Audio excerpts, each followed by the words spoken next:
Bawden has been the hometown for over 10 years of an artist whose work has appeared almost everywhere. Murals and menus, posters, prints, large and small, have all been subject to the imaginative eye of Edward Bawden. Bawden is now 80 and has worked consistently to sustain a reputation through more than half a century. He lives modestly in a small house just off Saffron Walden's Main Street. Inside, wallpapers, pots and pictures, designed by himself and friends, cover every available surface.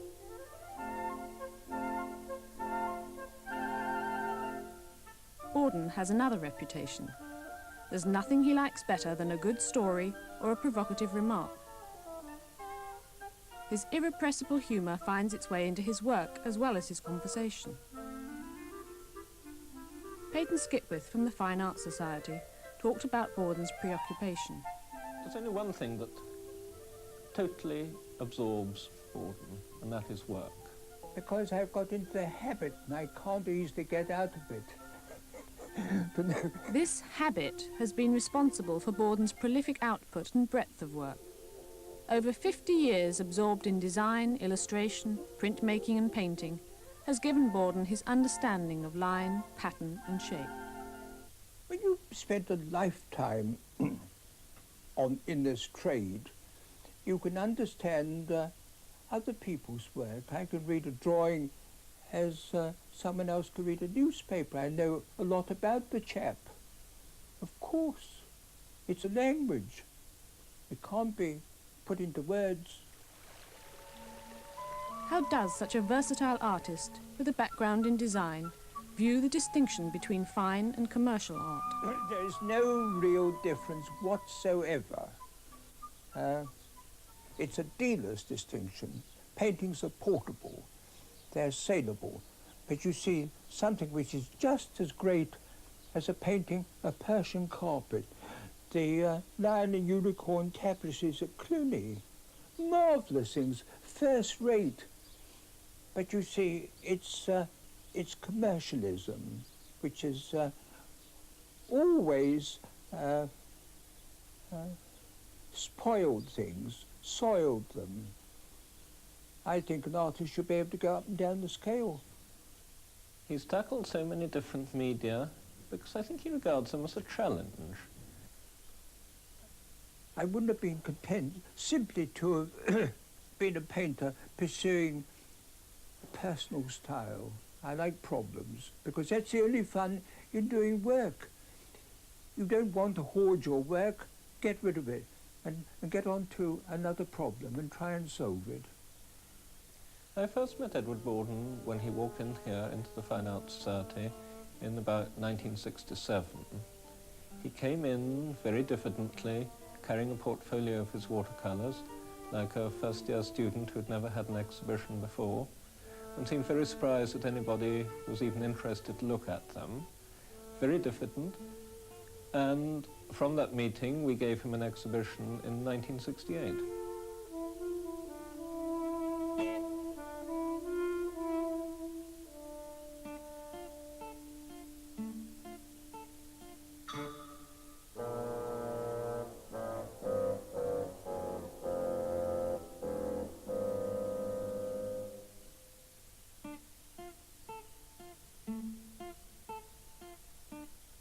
A Cornish copper miner for a grandfather and a father in ironmongery didn't provide an auspicious start for a budding artist. Bawden describes his early years with relish. I was a disappointment to my father. I was bred for ironmongery. But you see, because, first of all, the usual childish complaints, and then when I was about 13, I suppose, I strained my heart, swimming, and that was the best thing that ever happened to me. No more silly games, no more rushing about on a muddy field in November trying to kick a slippery ball. Phew. I was good at nothing, and therefore I compensated by doing a lot of drawing, mainly copying from magazines like the Girl's Own Paper, where there were Louis Wayne's cats and that sort of thing. I copied and copied and copied, and it troubled my parents naturally. When my father went to see the headmaster, I got into trouble trying to put a boy into a manhole, which he very much deserved. But there was a crisis. I mean, what to do with this child? Expel him? So Dad went over to see John Edward Walker, who suggested that it's no good putting this kid in for exams, send him to an art school for a day a week. And so off I went to Cambridge. And really, it was wonderful. There were 3 or 4 subjects: painting, drawing and design, sculpture, and then last of all, industrial design. And that, of course, was the lowest of the low. Painting and sculpture all right, but they were fancy subjects. So I went for what I thought might bring me a scholarship. It did. And anyway, you see, I have no sense of form. I couldn't have been a sculptor. I'm a pattern maker. I can make up patterns in my head quite easily.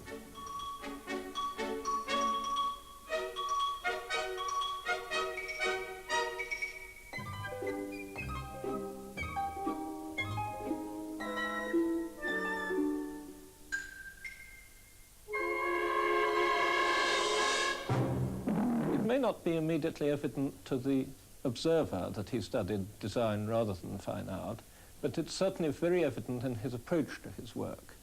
He approaches every subject as a designer. He works out patterns, he works out the principle of what his subject's about, and it doesn't matter whether he is painting a straight watercolor, whether he's designing a mural.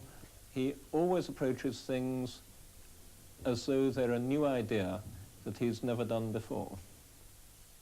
After I'd been at the college for about a year, I seemed to have attracted some attention, and I did some posters for London Transport.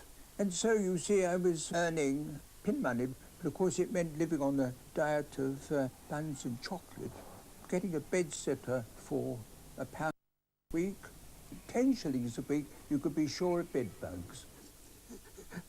He made his reputation very early on in the 1930s. In fact, he's always said that the most successful exhibition he had was his first exhibition at Swemmers, which I think was about 1932, when he sold every single watercolour in the exhibition and netted about £150.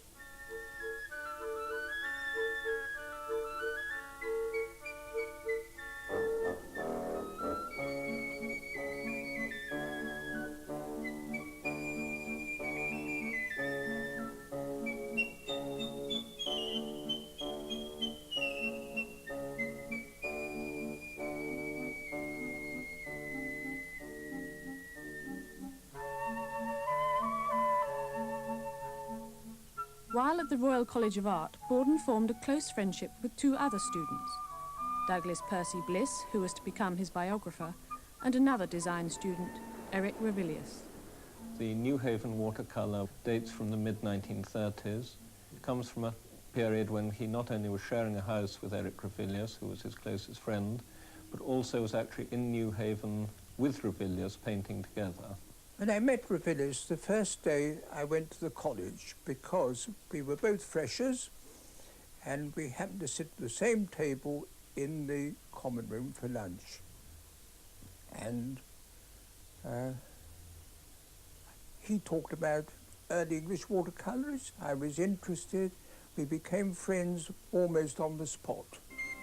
While collaborating on the designs for a mural at Morley College, Bawden wrote of Revilius, "I think the boys' drawings are wonderful. I don't know how a clumsy clodhopper like myself is going to do anything like them." What was chosen was Morley College, which was done by 3 different artists. They had a wall each: Charles Marney, Edward Bawden's great friend Eric Revilius, and Bawden himself. And the subject chosen was Elizabethan dramatists.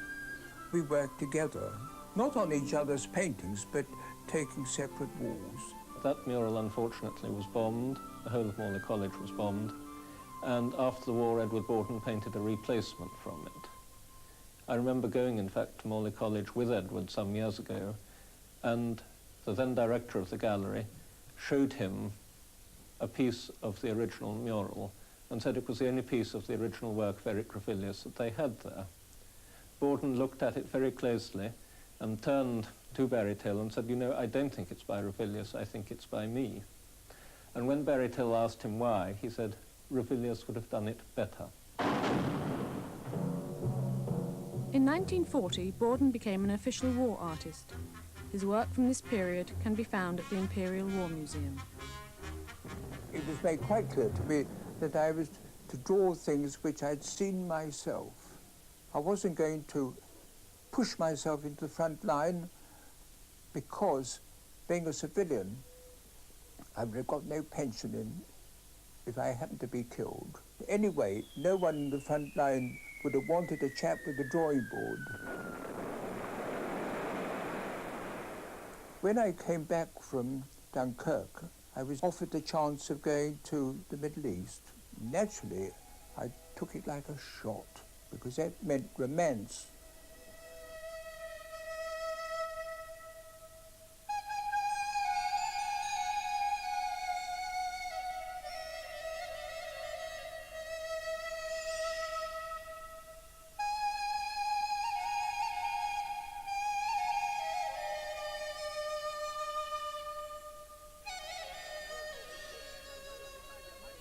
During these years, Bawden was forced to overcome his aversion to drawing the figure. There was no antipathy, but incompetence. I didn't know whether I could possibly draw a human face. After all, I didn't like the life class as a student, and up to the time of the beginning of the war, I never drew a figure bigger than that. But you know, you have to face up to these problems, and I faced up to it right away.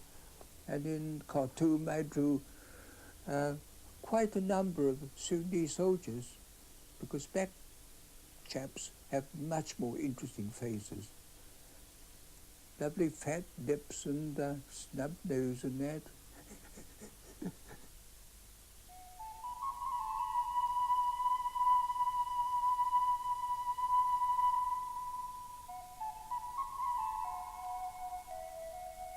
It was a marvellous life.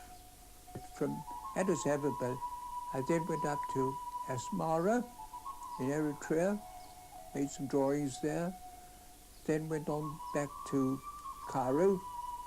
They'd been out of touch with me, they didn't know what had happened to me. And from there, I think I went up to the Western Desert, and then back again, off to Baghdad, down to Basra. But the first lot of paintings was sunk. I was on the Laconia, and it was torpedoed 600 miles off Lagos.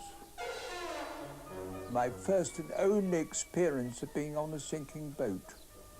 Released from internment camp by Americans, few weeks at home, back again to the Middle East.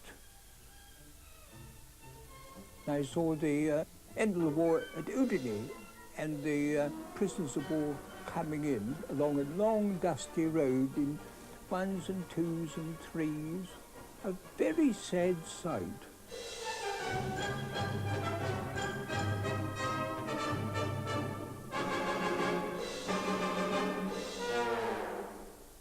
In 1945, Bawden was recalled to England.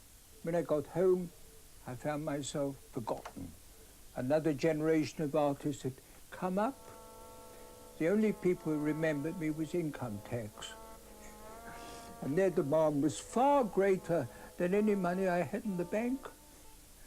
And then you see, from then on, I merely resumed the sort of work I was doing before, except the patronage changed.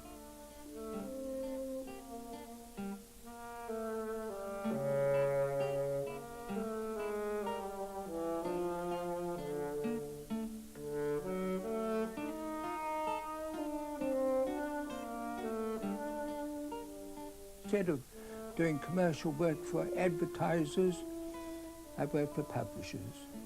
And then finally for architects doing mural decorations, but all the time hanging on to a one-day-a-week part-time teaching job at the Royal College of Art, which just gave me marginal security. shocking life. Always working hard, always hard up. It was not long before Borden's quirky humour and graphic style once again brought him a variety of commissions from major publishers. Did his reputation suffer from being employed in so many different ways? A man who specialises in one area certainly makes a reputation in that area, and to that extent I think possibly Borden's reputation has suffered by being diffuse. On the other hand, there are a lot of people who know of Borden from areas totally separate from the Royal Academy type painter that you and I know. I know one friend of mine who first fell in love with his work looking at book illustration in the public library at Detroit. And so he has a worldwide reputation because he has practiced in so many media. Borden's ability to reduce complex forms to simple, bold lines and shapes is nowhere more evident than in his lino cuts.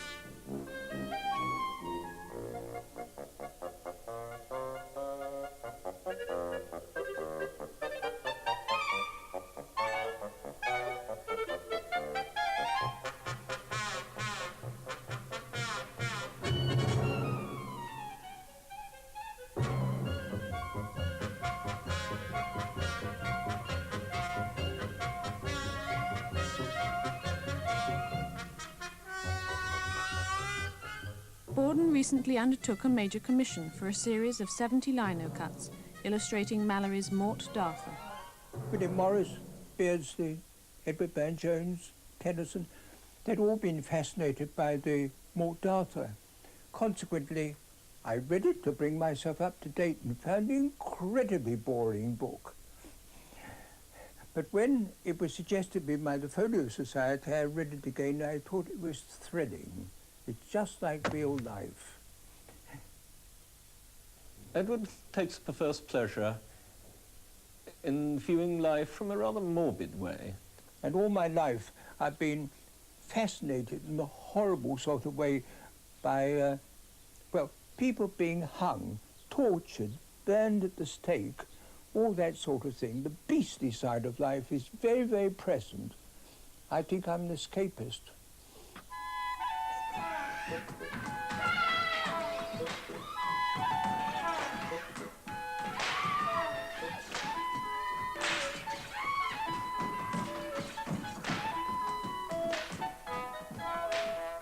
Although Borden says very happily that he's concentrated on the bloody bits that Burne-Jones left out. There's a marvellous humour to them. Oh, the humour. I'm sorry, that's his endemic. I can't help it. Also, you know, it's the reverse of the coin to what is tragic. The Mort d'Arthur isn't just a dull account of jousting and fighting and all that. It's a great epic leading up to this terrible tragedy at the end where Arthur and his son fight and they both kill each other. But the character of Arthur, the leader, of Lancelot, Sir Tristram and so on, they're absolutely human.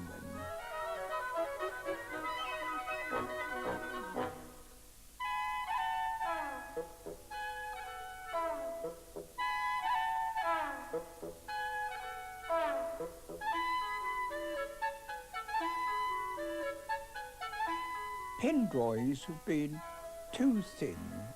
You see, with a pen line, you could do something which is witty. With a thick lino cut line, you can hardly be witty. You could be comic, sardonic humour. And sardonic humour is what seems to suit the Mort d'Arthur.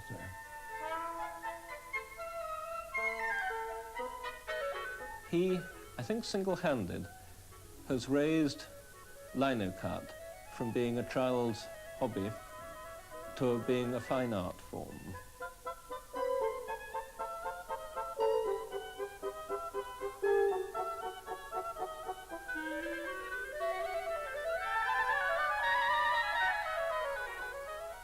A new challenge for Borden was the invitation to design a tapestry.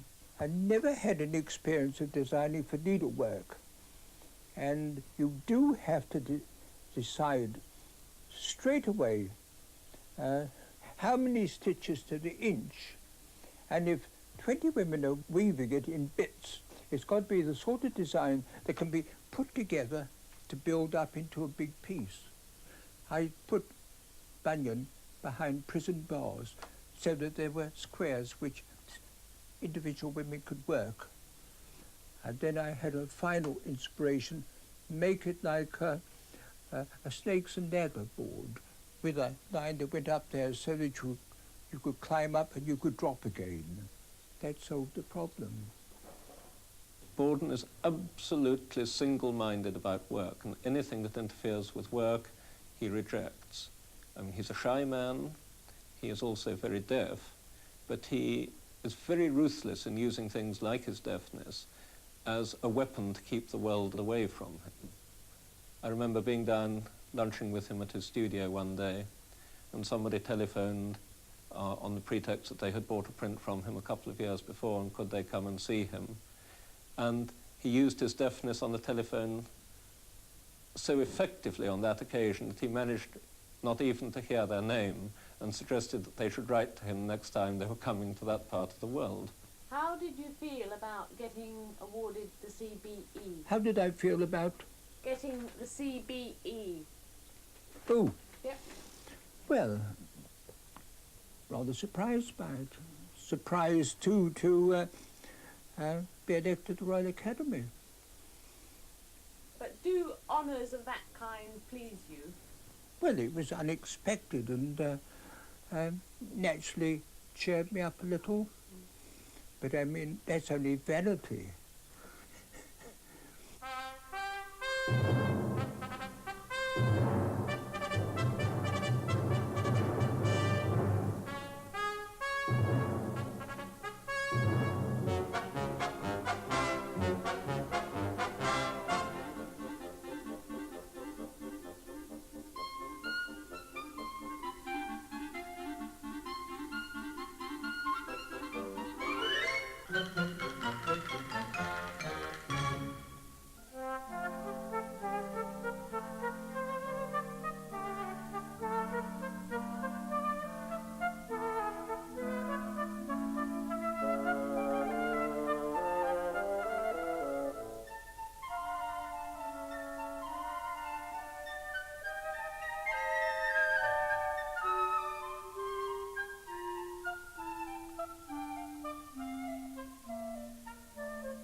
My cultural background in the 30s, absolutely different to the cultural background of a young person today.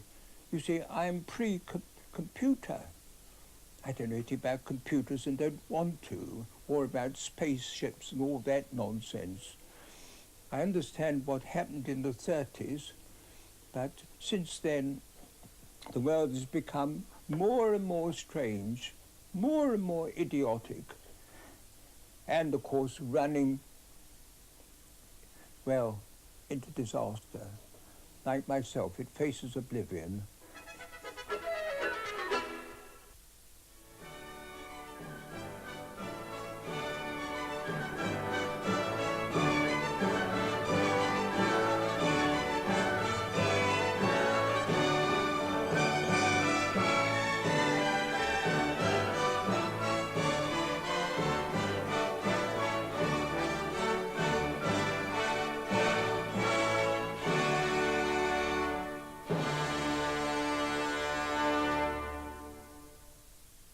Kenneth Williams is one of Judy Spears' guests, next on Thames.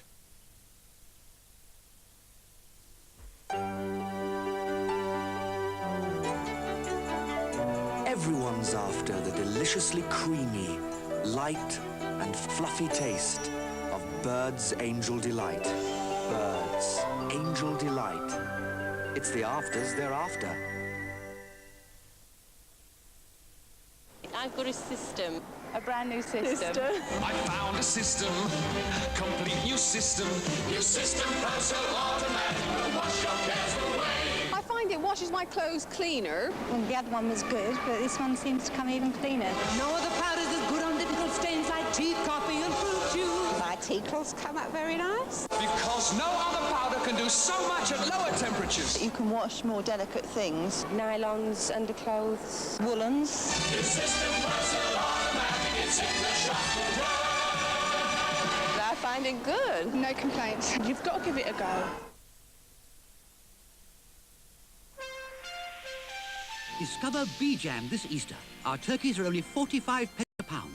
We've Swift's Butterball and Matthew's Golden Norfolk. They're all self-based. And great tasting. And look at these chickens. Joints and trimmings. Bacon, broccoli. Prawns and scampi. All sorts of bangers. Pies, rolls and gammon. And look what's to follow. At B-Jam, whatever you choose, there's always a choice. Discover B-Jam, the world of frozen food. Off you go, boy. Come on, you lot, you're... He's full of life. He's a pal dog, pal with marrowbone. It's so firm and meaty, with that delicious jelly, and enriched with nourishing marrowbone. A balanced diet with all the minerals and vitamins to help keep him fit and healthy. From the tip of his tongue to the tip of his tail. Pal with marrowbone for active life. Every Tetley tea bag's a masterpiece, lads. But here's the original. It's gone. Sydney, that was the first Tetley tea bag with 2,000 perforations that let flavour flood out. Wait, Sydney, you don't have to use the original. Every cup of Tetley's a masterpiece. Tetley make tea bags, make tea.